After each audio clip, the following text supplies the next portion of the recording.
Captain Lee Min-ho stood on the bridge of his ship, watching the stars through the wide window. His hands were calm on the metal rail, but his eyes were tired.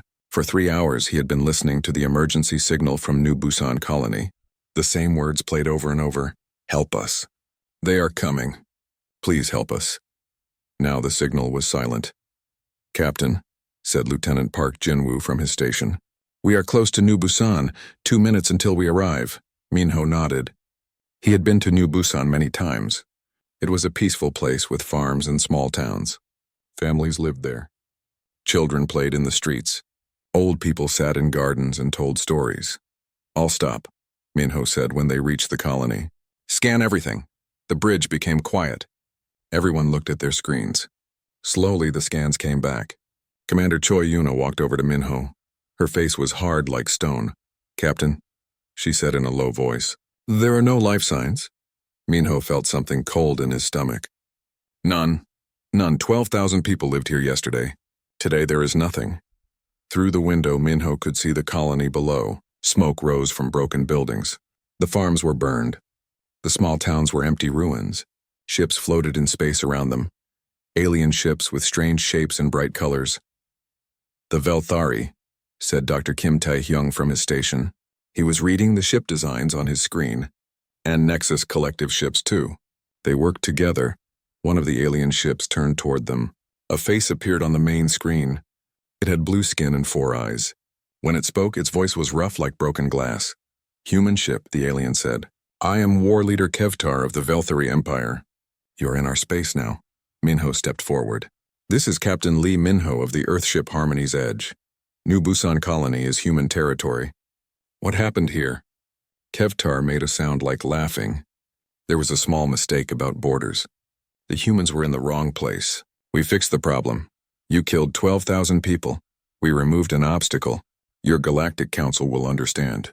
They always do. The screen went dark. The alien ships moved away, slow and proud, like they owned the galaxy.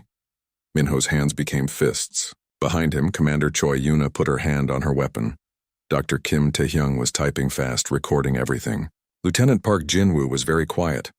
Send a message to Earth, Min-ho said. Tell them what we found. Send another message to Ambassador Park So-young at the Galactic Council. Yes, Captain, said Park Jin-woo. Hours later, they were still in orbit around the dead colony. Min-ho walked through his ship looking at his crew. They were all good people. They believed in peace. They thought talking was better than fighting. For 150 years, humans had been part of the Galactic Council. They had been polite. They had been helpful. They had been peaceful. And now 12,000 people were dead. Commander Choi Yuna found him in his room. She closed the door and sat down. Captain, she said, this is not the first time. I know. In the last year, they have attacked 6 human colonies. Always the same story. Always a mistake about borders. The Council always believes them. Min-ho looked at her. Choi Yuna was different from his other officers. She was calm in a dangerous way. She moved like a fighter. Sometimes when she thought no one was watching, her eyes became cold and hard. What do you think we should do? He asked. Choi Yuna was quiet for a long time. Then she said, I think we should stop pretending. Pretending what? That we are weak. Before Min-ho could ask what she meant, his door chimed. Lieutenant Park Jin-woo's voice came through the speaker. Captain, we have a message from Ambassador Park So-young. Min-ho and Choi Yuna went back to the bridge. On the main screen, Ambassador Park So-young appeared. She was an older woman with kind eyes and a gentle smile. She had been Earth's voice at the Galactic Council for 20 years. Captain Lee, she said, I have spoken to the Council about New Busan Colony. The Velthari war leader Kevtar says it was a territorial dispute. The Council has decided that both sides made mistakes. They want everyone to forget this problem and move forward in peace. Min-ho felt angry. Ambassador, 12,000 people are dead. I know, Captain. I am very sorry. But we must follow the Council's decision. Return to your normal patrol route. Do not make trouble with the Velthari or Nexus collective ships. The message ended. The bridge was very quiet. Dr. Kim Tae-hyung spoke first. Captain, I have been studying the attacks. There is a pattern. They do not attack our military bases or our trading posts. They attack our families, our schools, our homes. Why? Asked Lieutenant Park Jin-woo. Because they think we are soft, said Commander Choi Yuna. They think humans are weak because we choose peace. Minho looked out at the stars again. Somewhere out there, on a planet called Earth, people were making decisions. Important people with important jobs. People who remembered things that the galaxy had forgotten. His personal communicator made a soft sound. A new message appeared, one that only he could see. It was from Earth, but not from any office he knew. The message was very short. Patience threshold 97% reached. Maintain current position. Continue diplomatic protocols. Watch for further instructions. Shadow Council. Minho had heard stories about the Shadow Council. Most people said it was not real. Just stories to scare children. But now, holding this message in his hands, he was not so sure. He looked at Commander Choi Yuna. She was watching him with those cold, hard eyes.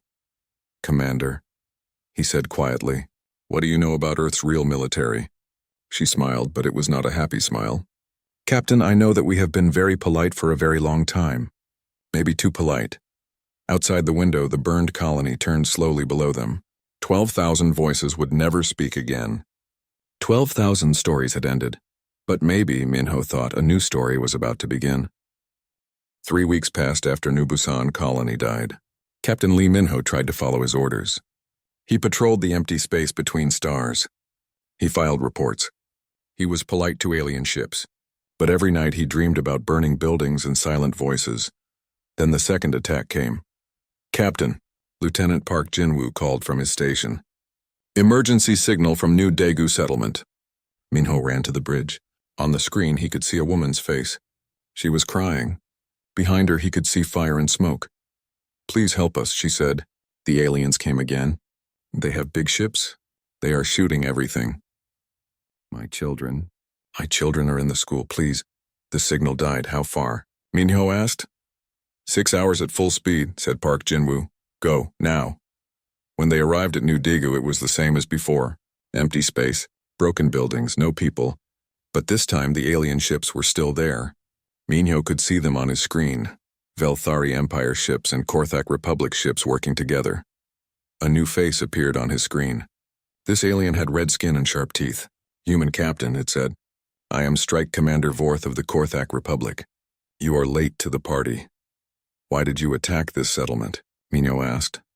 "Another border mistake," Vorth said, showing his teeth in what might have been a smile. "Humans should be more careful where they build their homes. This settlement was here for 50 years, and now it is not. The galaxy is a dangerous place, human. Your people should remember that." The screen went dark. The alien ships left, slow and proud. Dr. Kim Taehyung was working at his station, typing fast. "Captain," he said, "I have counted the attacks now. In 18 months, 7 human colonies have been destroyed. Always the same pattern. Always family settlements with schools and farms." Commander Choi Yuna walked over to them. "They are testing us," she said. "Testing us for what?" asked Minho. "To see how much we will take before we fight back." That night, while his ship flew through dark space, Minho received another message. This one came from Earth, from a place called the War Archives. He had never heard of the War Archives before. The message was from Admiral Jang Wushik. Minho had never heard that name either. The admiral was an old man with gray hair and calm eyes. But there was something in those eyes that made Minho think of deep water and hidden things. "Captain Lee," the admiral said, "you have seen what happens to our people. You have filed your reports. You have been patient. Earth is proud of your service." The admiral paused and looked directly at the camera. "But patience has limits. We want you to know that Earth remembers how to do more than talk. We have not forgotten who we are. When the time comes, you will understand." The message ended with coordinates, a location in empty space far from any star. Minho stared at the coordinates for a long time. Then he called Commander Choi Yuna to his room. "Commander," he said when she arrived, "I need to ask you something." "What did you do before you joined my crew?" Choi Yuna sat down. She was quiet for a moment. Then she said, "I was in the Korean Special Forces on Earth. After that I did work that is not in any official records." "What kind of work?" "The kind of work that keeps Earth safe while everyone believes we are peaceful." Minho showed her the coordinates from Admiral Jang Wushik. "Do you know what this is?" Choi Yuna looked at the numbers. Her eyes became very hard. "Captain, those coordinates point to Sector 7G. Officially, there is nothing there. No planets, no stations, no ships, and unofficially, I cannot say. But if Admiral Jang is giving you those coordinates, it means things are about to change. The next morning brought bad news. Agent Lim Sulgi sent a secret message from inside Nexus Collective Space. She worked as a cultural exchange coordinator, but that was not her real job. Her real job was to watch and listen. Her message was short. Planning meeting intercepted. Velthari, Nexus Collective, and Korthak Republic forming alliance. Target New Sol Colony. Population 2.3 million. Attack planned for next month. They call it Triumph Festival. They want to broadcast it across the galaxy. Minho felt sick. New Sol was not just a colony. It was like a small Earth. Millions of people lived there. Children went to school. Families had homes. Old people told stories in parks. He sent the message to Ambassador Park Soyoung immediately. 2 days later, the answer came back. Ambassador Park appeared on his screen. She looked tired and sad. "Captain Lee," she said, "I have spoken to the Galactic Council about the planned attack on New Sol. I showed them Agent Lim's intelligence. I explained that 2.3 million innocent people will die." She paused. "The Council says there is no proof of any planned attack. They say Agent Lim's report is just human suspicion and fear." War leader Kevtar spoke to the Council personally. He promised that the Velthari Empire wants only peace. Minho could not believe what he was hearing. Ambassador. The Council has decided that humans are being too worried about nothing. They have ordered all human ships to stay away from alien vessels to avoid making tensions worse. The message ended. Minho sat in his chair for a long time. Around him, his bridge crew worked quietly. They had all heard the message. They all knew what it meant. Dr. Kim Tae-hyung broke the silence. "Captain, if they attack New Sol and broadcast it to the galaxy, it will not be about territory anymore. It will be about showing everyone that humans can be killed without consequences. What do you think will happen then?" asked Lieutenant Park Jin-woo. Commander Choi Yuna answered. "Then Earth will stop pretending to be something it is not." That night, Minho received a final message. This one came from President Yoon Ji-woo herself. The president of Earth was a small woman with gentle hands and a grandmother's smile. But when she spoke, her voice carried the weight of worlds. "Captain Lee," she said, "Ambassador Park Soyoung has told me about the Council's decision regarding New Sol. Earth thanks the Galactic Council for making our situation very clear." The president smiled, but it was not a warm smile. "Please continue your duties, Captain. Watch carefully. Record everything. And remember that Earth has been peaceful for 150 years, not because we had to be, but because we chose to be." She paused. Choices can always be changed. The message ended with new orders. Minho was to take his ship to the coordinates Admiral Jang had given him. He was to wait there and watch for signals. As his ship turned toward the empty coordinates in space, Minho wondered what they would find there. Commander Choi Yuna stood beside him on the bridge. She was very calm, like someone waiting for something she had expected for a long time. "Commander," Minho said quietly, "what do you think Earth has been hiding?" She looked at him with those cold, hard eyes. "Captain, I think the galaxy is about to learn that being polite and being weak are two very different things." Outside the window, the stars seemed to be waiting too. When Captain Lee Minho's ship reached the coordinates, he found empty space. His sensors showed nothing. No planets, no ships, no stations. Just darkness between the stars. "Are you sure these coordinates are right?" asked Lieutenant Park Jin-woo. Before Minho could answer, Commander Choi Yuna spoke from her station. "Captain, I am getting a very weak signal. It is coming from somewhere nearby." "Put it through." A voice came through the speakers. It was calm and professional. "Earthship Harmony's edge, you are cleared to approach. Follow the beacon signal. Do not deviate from the flight path. Any deviation will result in immediate destruction." Lieutenant Park Jin-woo looked confused. "Captain, there is no beacon signal on any of my screens." Commander Choi Yuna walked over to his station. She pressed several buttons in a pattern that Minho had never seen before. Suddenly, new displays appeared. "New signals. New information there," she said quietly. "Now you can see." On the screen, space was not empty anymore. A massive structure hung in the darkness. A military base bigger than any space station Minho had ever seen. Ships moved around it like insects around a hive. But these were not the small, peaceful ships that Earth showed to the galaxy. These ships were huge and dark and dangerous. Welcome to Deep Station 7, said the voice. Captain Lee, you are expected. Please dock at Bay 94. As they moved closer, Minho could see more. The station was not just big. It was hidden by technology he did not understand. Stealth fields, sensor scramblers, things that made it invisible to anyone who did not know exactly where to look. They docked at Bay 94. A woman in a black uniform was waiting for them. She was young and moved like a fighter. Captain Lee, she said. I am Agent Lim Sulgi. We have much to discuss. Minho stared at her. You are supposed to be undercover in Nexus Collective Space. I was. My mission there is complete. Now I have a new mission here. She led them through corridors filled with people in black uniforms. Everyone moved with purpose. Everyone looked dangerous. This was not the peaceful Earth that the galaxy knew about. They entered a large room with windows that showed space outside. A man in an admiral's uniform stood with his back to them. When he turned, Minho recognized him from the message. Admiral Jiang Wushik. Captain Lee, the admiral said. Thank you for coming. Please sit down, all of you. They sat around a large table. Dr. Kim Tae-hyung was looking around with wide eyes. Lieutenant Park Jin-woo seemed scared. Commander Choi Yuna looked like she belonged here. Captain, said Admiral Jiang, what do you know about Earth's real military capabilities? I thought I knew, Minho said slowly. But now I think I know nothing. The admiral smiled. That is correct. For 150 years, Earth has shown the galaxy a peaceful face. We have been diplomats and traders and mediators. We have been very good at seeming harmless. He pressed a button. The windows became screens showing images from across the galaxy. Ships hidden in asteroid belts. Weapons platforms disguised as mining stations. Soldiers training in secret bases.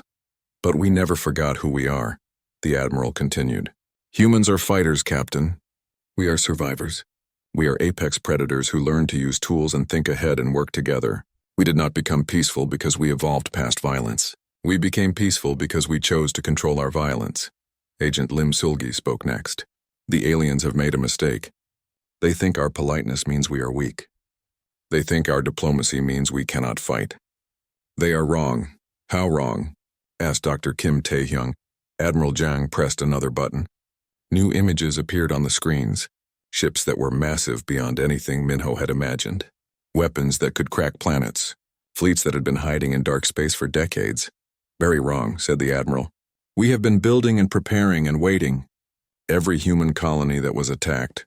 Every diplomatic insult we ignored. Every time the Galactic Council sided against us. We remembered. We planned. We prepared. Commander Choi Yuna leaned forward. What are our orders, Admiral?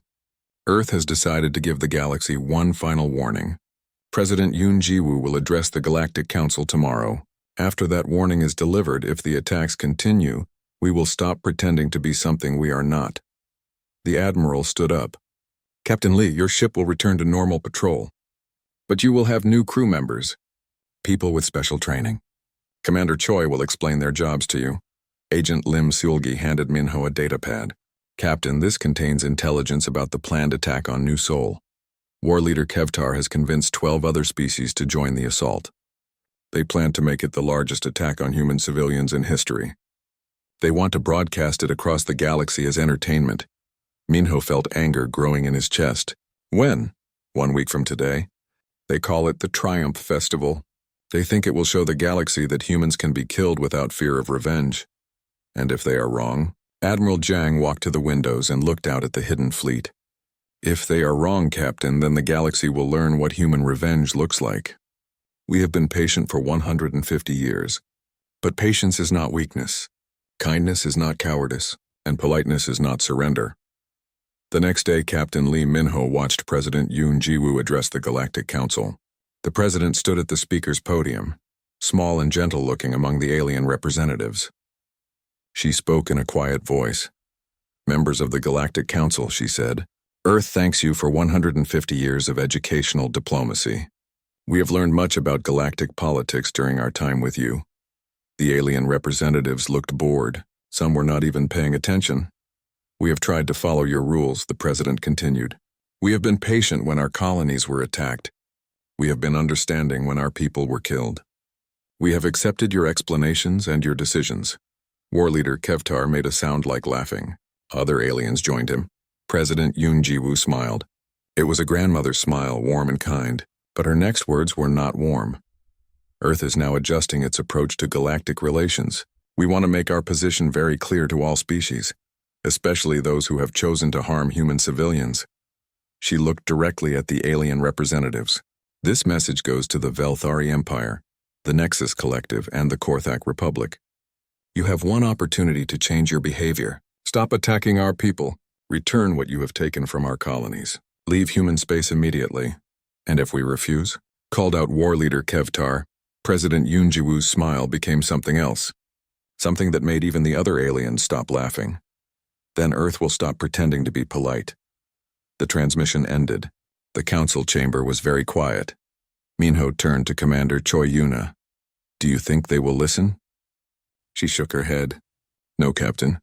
They think we are bluffing. They think humans cannot be dangerous because we have been peaceful for so long. Are we bluffing? Commander Choi Yuna looked at him with those cold, hard eyes. Captain, in 1 week you will have your answer. And so will the galaxy. Outside the ship's windows, space looked the same as always. Dark and peaceful and full of stars. But now Minho knew that appearances could be deceiving. Hidden in that darkness were fleets and weapons and soldiers that the galaxy had never imagined. Earth had been patient for 150 years. But patience, Minho was learning, was not the same thing as weakness. It was just another choice. And choices could always be changed. The week passed like a held breath. Captain Lee Minho watched his ship's new crew members work. They looked like normal humans, but they moved differently. They spoke quietly into communicators. They checked weapons that were not supposed to exist on diplomatic ships. Commander Choi Yuna had explained their real jobs. They are not diplomats, Captain. They are observers. When the time comes, they will record everything that happens. The galaxy will see what human military power really looks like. On the 6th day, disturbing news came from across the galaxy. Kothran, an intelligence officer from the Korthak Republic, sent a secret message to his government. Agent Lim Sulgi had intercepted it. Something is wrong with the humans, Kothran's message said. Their trading ships have disappeared from all major space routes. Their diplomatic vessels are returning to human space. Their colonies are evacuating non-essential personnel. This does not match their normal behavior. Kothran had been watching Earth's shipping records. He noticed that massive amounts of agricultural supplies and mining equipment were being moved to empty star systems. When he sent probe ships to investigate, the probes simply vanished. I believe the humans are preparing for war, his message concluded. We should reconsider the Triumph Festival attack. But Kothran's warning was ignored. War leader Kevtar laughed at the message. Humans preparing for war? Impossible. They are farmers and shopkeepers. They have been weak for 150 years. Rathel, the supreme leader of the Nexus Collective, agreed. The humans are trying to scare us with empty threats. Their president's speech was just words. We will proceed with the Triumph Festival as planned. On the 7th day, Fleet Admiral Oh Seojun stood on the bridge of his flagship in deep space. Around him, 73 ships waited in the darkness. These were not the small, peaceful vessels that Earth showed to the galaxy. These ships were 3 times larger than anything the aliens had ever seen from humanity. Their names told a story: Seoul's Vengeance, Busan's Wrath, Incheon's Justice, Daegu's Fury. Each ship carried the memory of a human colony that had been destroyed. Dr. Shin Myung checked her weapon systems one final time. She had spent 20 years designing them in secret. Kinetic bombardment platforms that could destroy fleets from incredible distances. Quantum disruption cannons that could tear apart alien ship hulls like paper. And something new: stellar engineering charges that could make stars themselves into weapons. All ships report ready, Admiral, said her weapons officer. Fleet Admiral Oh Seojun nodded. Begin final preparations. In 4 hours we will see if the aliens choose wisdom or destruction. Across the galaxy, the Triumph Festival began. 12 alien fleets, each with hundreds of ships, moved toward New Sol Colony. War leader Kevtar commanded the largest fleet. He was broadcasting to the entire galaxy, showing his ships and boasting about the coming victory. Today, Kevtar said to his audience of billions, the galaxy will see what happens to species who think they can resist the strong. The humans have been weak for too long. It is time to teach them their place. Other alien leaders joined the broadcast. Rathel of the Nexus Collective smiled his sharp-toothed smile. After today, no species will make the mistake of thinking humans are important. They will know that weakness brings only death. Captain Lee Minho watched the broadcasts from his ship.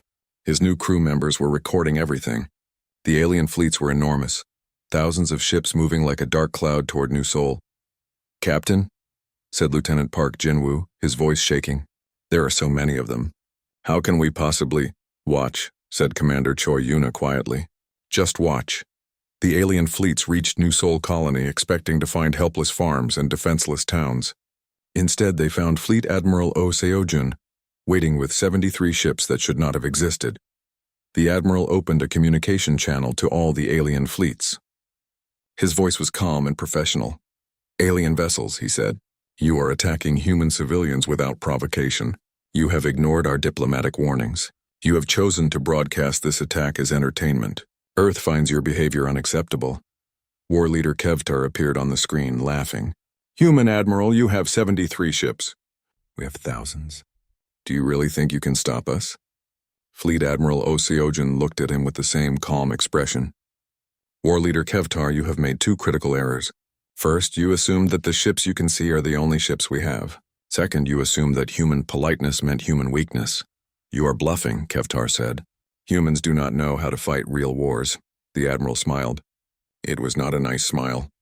"War Leader, humans invented real war. We perfected it on our home planet for thousands of years before we ever left Earth. We simply chose to stop using those skills when we joined galactic society." "Impossible. You attacked our colonies. You killed our children. You ignored our warnings. And now you want to broadcast the murder of 2.3 million innocent people as entertainment." The Admiral's voice became very cold. "Earth chooses to remind the galaxy what human warfare actually looks like."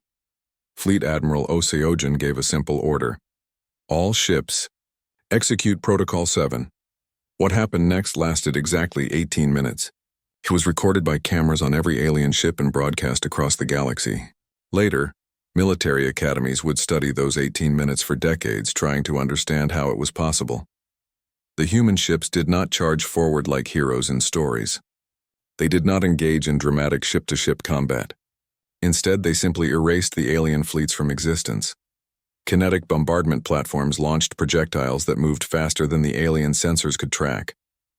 Quantum disruption cannons fired beams that made alien ships simply stop existing. Stellar engineering charges turned nearby asteroids into guided weapons the size of mountains.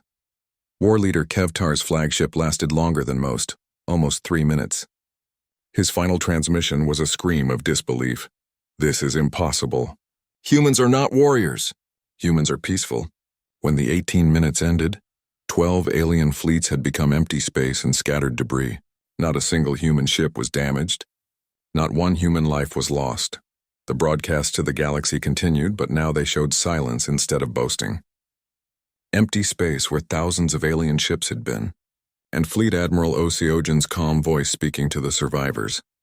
"This message goes to all species in the galaxy," he said.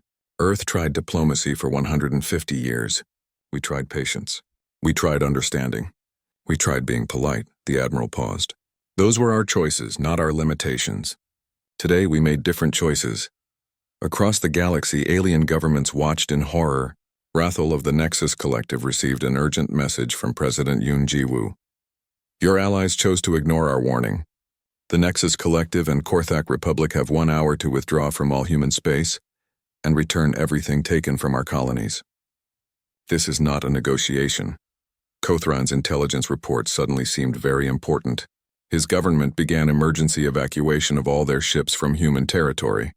Captain Lee Minho sat on his bridge, watching the aftermath. Around him, his crew was silent.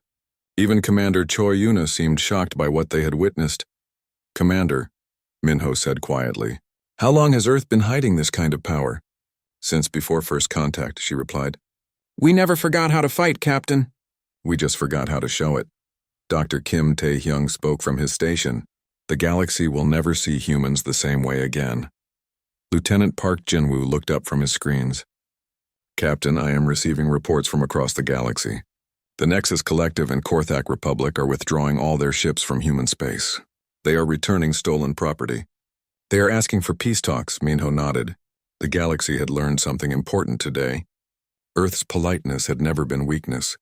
It had been a choice, and choices could always be changed. Outside his ship's windows, space looked peaceful again. But now everyone knew what could happen when humanity stopped pretending to be something it was not. 2 months after the Triumph Festival, the galaxy was a different place. Captain Lee Minho could see the changes everywhere he went. Alien ships moved carefully around human vessels.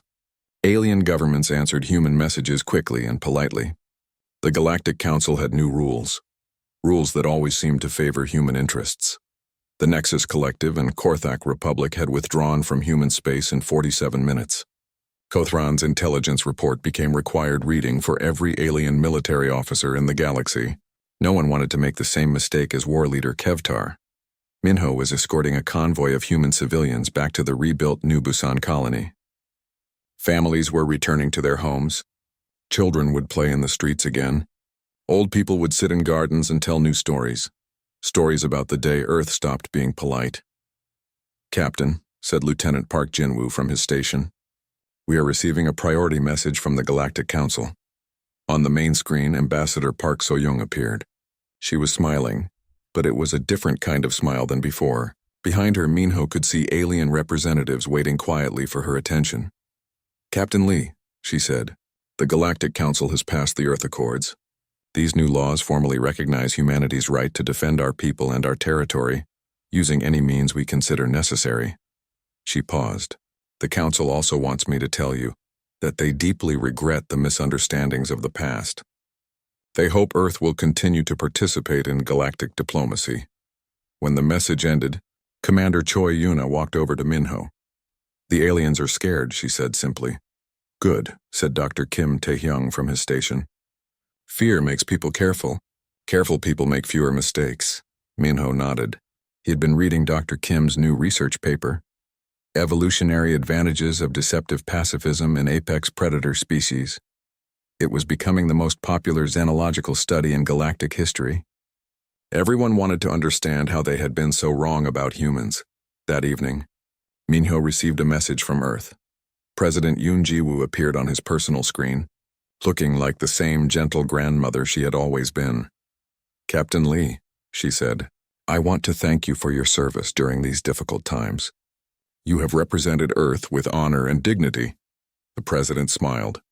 "I am recording a message for the entire galaxy. I want them to understand Earth's position clearly." The next day, President Yoon Ji-woo's message was broadcast to every world in the galaxy. She stood in her office in Seoul with Earth's blue sky visible through the windows behind her. "Citizens of the galaxy," she began. 2 months ago, Earth was forced to reveal capabilities that we had hoped to keep hidden. We did this not because we wanted to fight, but because others chose to make fighting necessary. The president's voice was calm and warm.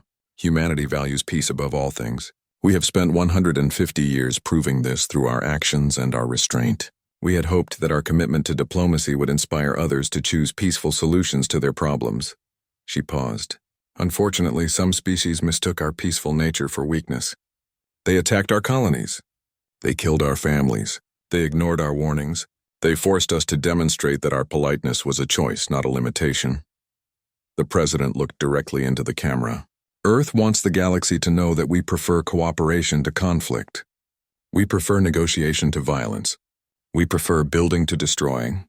But we are very good at all of these things, and we will use whichever skills the situation requires." Her smile became something that made even friendly aliens feel nervous. "We hope this demonstration of our alternative capabilities helps ensure that peace continues to be the best option for everyone." The message ended with images of human colonies being rebuilt, families returning home, children starting school again, life continuing in the peaceful way that Earth preferred. But now everyone knew what would happen if that peace was threatened. Admiral Jang Woo-shik stood in the war archives on Earth, watching technicians seal away the deployment records from the Triumph Festival. The Ghost Fleet was returning to its hidden positions in dark space and hollow asteroids. Deep Station 7 disappeared again behind its stealth fields.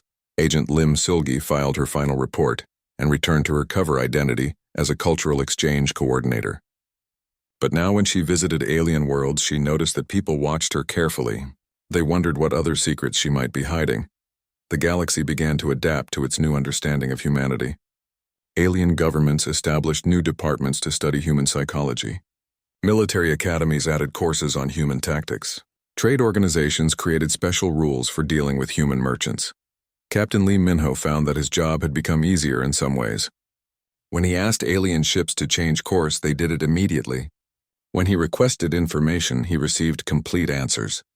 When he needed help, everyone was eager to assist, but his job had also become more complex. Other species now came to Earth asking for protection from their enemies. They wanted to hire human military advisors. They offered enormous payments for access to human weapon technology.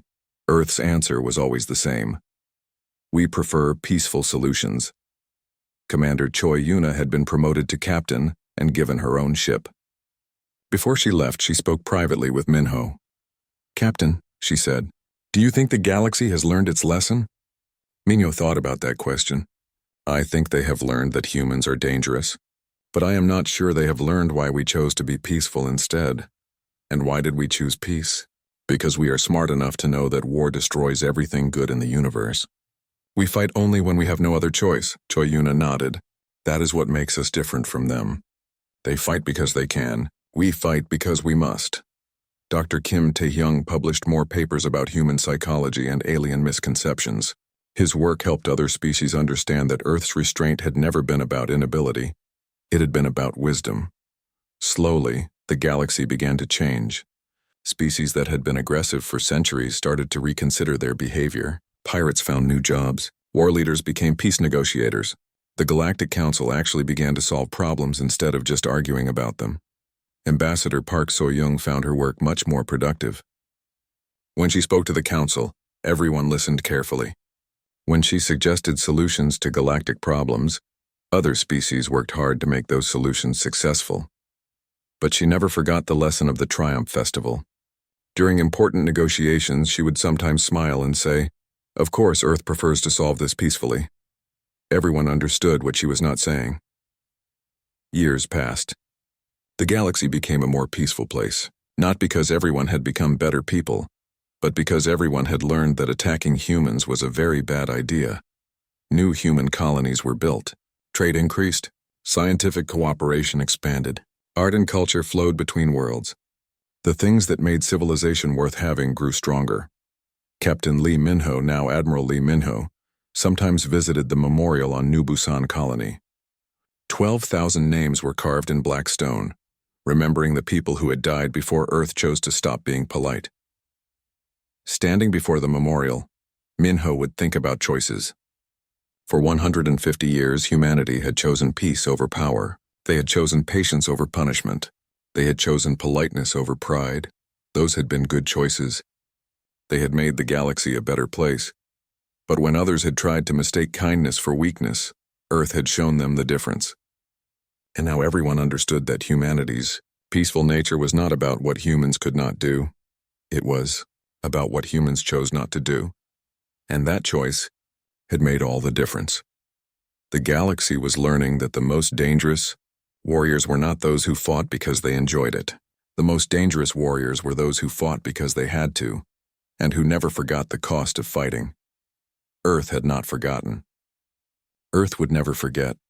And as long as Earth remembered both the value of peace and the price of war, the galaxy would remain a place where families could live safely, children could grow up happy, and old people could sit in gardens and tell stories about the time humanity taught the universe what real strength looked like. It looked like choosing to be gentle. It looked like having the power to destroy and choosing to build instead. It looked like being polite not because you had to be, but because it was the right thing to do. And everyone in the galaxy now knew the difference